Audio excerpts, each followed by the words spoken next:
I want to leave my girlfriend who was assaulted. I left, went home, and attempted to focus on how I could help her. I started Googling how to deal with a survivor and what I could expect. She began going to therapy, initially twice a week. Then after 2 months, it decreased to once a week. In the meantime, she finally contacted me and asked to meet at a coffee shop. I arrived, and she was already there, waiting. At this point, she was so medicated that I felt like I was dealing with a zombie. There was no emotion, and she was very methodical in her speech. Basically, she wanted to meet to tell me that she couldn't go out with me for a while until she got past some issues she was dealing with. Of course, I told her I understood. This was almost a month after the attack, and it was our first conversation alone. I was already living under this assumption. I told her I would be there for her and that whatever she needed, whether it be space or a shoulder to cry on, I was there for her. I started to tell her that I loved her, and she stopped me. She said that right now, she didn't want to hear that and that I had to respect her wishes. I was a little hurt and surprised, but I agreed to whatever she wanted. She started texting me the next day, little things, nothing important, but I thought it was a big step in getting back to where we were. This continued for another month and a half. Finally, at the month-and-a-half mark, I asked her if we could meet for dinner. She didn't reply for 2 days and then said she had to talk to her therapist. Finally, she agreed to meet but set the date for another month away. Now, mind you, this was almost 4 months after the attack, and so far, I've had one physical conversation with her in person and one bizarre conversation with her and her family. I need to mention that I am not being updated on her progress by anyone. Granted, I realize that I am not officially family nor am I entitled to such information,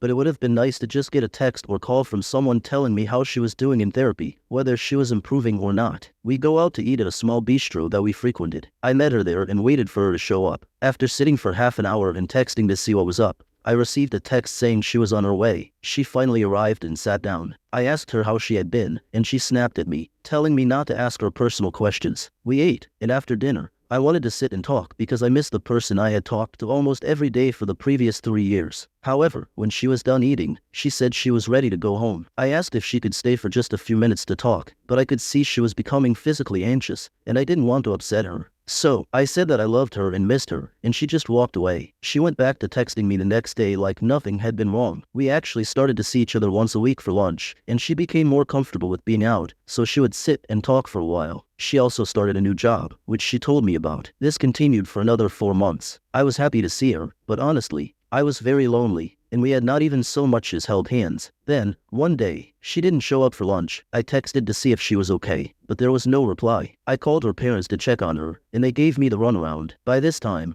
I was getting upset because I didn't want to know where she was. I just wanted to know if she was okay. After insisting, her mom said yes, she was okay, but not to expect to hear from her for a while. This made me think she had relapsed and was in the hospital, but what could I do? I went home and tried to take my mind off it. 2 weeks passed with no word from anyone. I tried my best to be reasonable, but eventually, I called her sister and asked if she was still alive. Her sister knew I was getting frustrated, so she apologized and said that her sister had specifically told them not to let me talk to her. At this point, I broke down. I didn't know what I had done wrong. I hadn't pushed her or tried to get her to be with me in any way other than to just talk. Even then, I kept our conversations very generic so as not to upset her. Then, I got a text from her asking if I would meet her at an address I wasn't familiar with. After looking it up, I determined it was the therapist's office. I had to leave work early to get there. I checked in at the front desk and was told the therapist wanted to speak to me alone for a few minutes. She came in, greeted me formally, and then provided me with a list of do's and don'ts. She told me that my girlfriend wanted to speak to me and had something to tell me. I went in, and she was sitting on one chair while I was instructed to sit in another. She had a box of tissues and had been crying. The therapist told me that I was there because my girlfriend had something to tell me and that she wanted the safety of the therapist's office to feel secure. She then proceeded to tell me that the reason she didn't meet me for lunch that day was because she was with another guy from her new job and that they had been intimate. It felt like a knife to the heart. I just dropped my head and began to cry. The therapist interjected with some logic about my girlfriend taking back her sexuality since the attack and how this wasn't cheating in the traditional sense. My girlfriend then told me she didn't want to lose me, that she was just very messed up in the head, and that it was a one-time thing. I felt very trapped and ganged up on. The more I thought about it, the angrier I got. I finally said,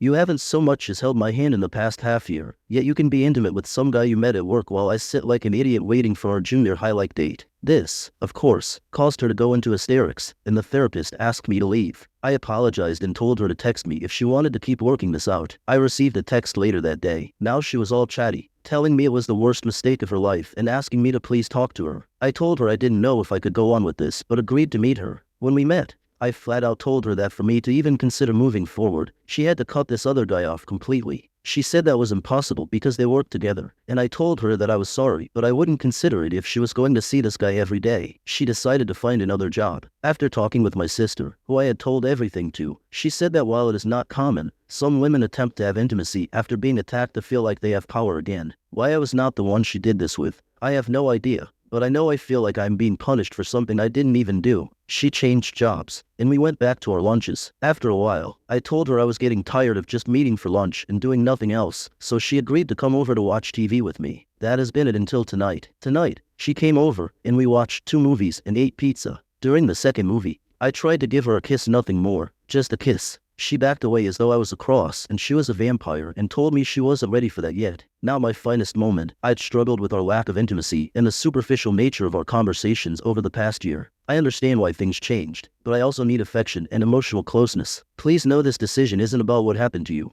I never blamed you for that. It's about your healing, which has led us to drift apart further. To be clear, there's no one else for me. I'm not seeing anyone, nor do I have any interest in doing so. My hope is for your full recovery and happiness. Someday, I hope you can look back on our time together fondly and find it in your heart to forgive me. I'll always love you more than words can express. With a heavy heart, Chad.